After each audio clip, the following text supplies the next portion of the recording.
अब बात करेंगे अमेरिका में बैठे एक इंडियन गैंगस्टर का कत्ल हुआ है। खबरें हैं कि लॉरेंस बिश्नोई गैंग के सबसे खास गैंगस्टर को विरोधी गैंग ने ही मार डाला है। शूटआउट अमेरिका के शहर कैलिफोर्निया में हुआ है और भारत के मोस्ट वांटेड गैंगस्टर की मौत हो गई है।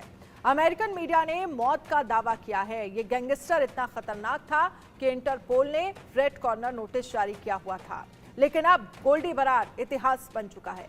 किसने कराया गोल्डी का कत्ल, इस रिपोर्ट में देखिए।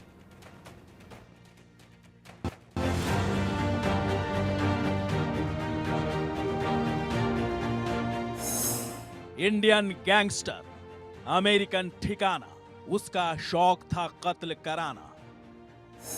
भारत का मोस्ट वांटेड अपराधी सलमान पर हमला था अगली तैयारी। वो A+ कैटेगरी का गैंगस्टर था। उसके एक हुक्म पर शूटर्स भारत में खून की होली खेलने को तैयार हो जाते थे। उसका नाम सुनकर बड़े बड़े अपराधी भी डर से कांपने लग जाते थे। पंजाब से राजस्थान तक और यूपी से दिल्ली तक उसका आतंक फैला था। वो खालिस्तानियों का भी मददगार था और हथियारों का सबसे बड़ा सप्लायर भी। कत्ल कराने का तरीका भी फिल्मी अपनाता था। पंजाब में वारदात कराने के लिए हरियाणा से और हरियाणा में वारदात कराने के लिए दिल्ली से गैंगस्टर बुलाता था। हर कत्ल के लिए एक बैकअप टीम भी रखता था ताकि एक टीम से टारगेट मिस हो तो दूसरी टीम वारदात को अंजाम दे सके। मशहूर लोगों को डराना था पेशा। टारगेट पर रहते थे सिंगर और फिल्म स्टार। उसके टारगेट पर हमेशा बड़ी हस्तियां रहती थी। वो पैसे के लिए कत्ल नहीं कराता था, बल्कि अपना खौफ बढ़ाने के लिए वारदातों को अंजाम दिलाता था। हाल फिलहाल में वो सलमान खान के पीछे पड़ा था।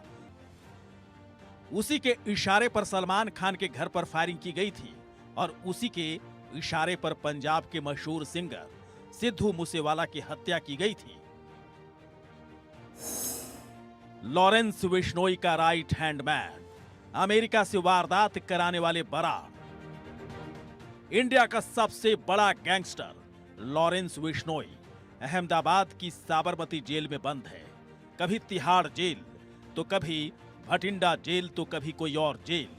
बिश्नोई भले ही जेल में हो, लेकिन उसका गैंग ऑपरेट करता रहता है और इस पूरे ऑपरेशन को संभालता था गोल्डी बरार, जो कभी अमेरिका तो कभी कनाडा में बैठकर गैंग को इंस्ट्रक्शन देता था और 700 शूटर्स वाले लॉरेंस बिश्नोई गैंग का टॉप बॉस बना बैठा था। बुलेट से शुरू हुआ बराड़ का सफर, बुलेट से खत्म हुई बराड़ की जिंदगी।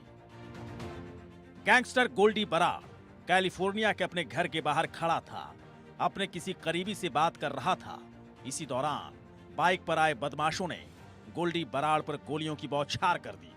गोल्डी बरार और उसका साथी जमीन पर गिर पड़े और बदमाश फरार हो गए। अमेरिकन मीडिया का दावा है कि पुलिस ने गोल्डी बरार को अस्पताल पहुंचाया, लेकिन गोल्डी बरार की मौत पहले ही हो चुकी थी। अमेरिकन मीडिया यह भी दावा कर रहा है कि गोल्डी बरार का साथी भी गंभीर रूप से घायल है और उसका बचना भी बेहद मुश्किल है। दुश्मनी बनी गोल्डी के मर्डर की वजह, डल्ला गैंग ने कराया बरार का कत्ल। गोल्डी बरार की हत्या की जिम्मेदारी अर्श डल्ला गैंग ने ली है। गैंग ने दावा किया है कि गोल्डी बरार का कत्ल उसी के इशारे पर हुआ है। इस कत्ल के पीछे लॉरेंस बिश्नोई गैंग को कमजोर करने की कोशिश है। लॉरेंस अभी जेल में है और क्राइम का मास्टरमाइंड गोल्डी बरार मारा जा चुका है।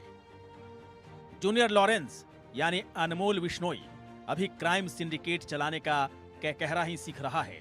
ऐसे में अब गोल्डी बरार की हत्या से लॉरेंस गैंग की कमर टूटना तय माना जा रहा है। गोल्डी बरार को भारत ने A+ कैटेगरी का गैंगस्टर और आतंकी घोषित किया था। गोल्डी बरार के खिलाफ इंटरपोल ने भी लुक आउट नोटिस जारी कर रखा था। तभी तो गोल्डी बरार लगातार अपना ठिकाना बदलता था और न सिर्फ ठिकाना बल्कि देश भी बदल देता था। गोल्डी बरार की हत्या की पुष्टि सिर्फ अमेरिकन मीडिया ही कर रहा है। भारत सरकार या किसी आधिकारिक एजेंसी ने गोल्डी की हत्या की पुष्टि अभी तक नहीं की है, लेकिन गोल्डी की मौत पर लॉरेंस बिश्नोई की चुप्पी ये जरूर कह रही है कि बिश्नोई को सदमा बड़ा लगा है। Bureau report, India news.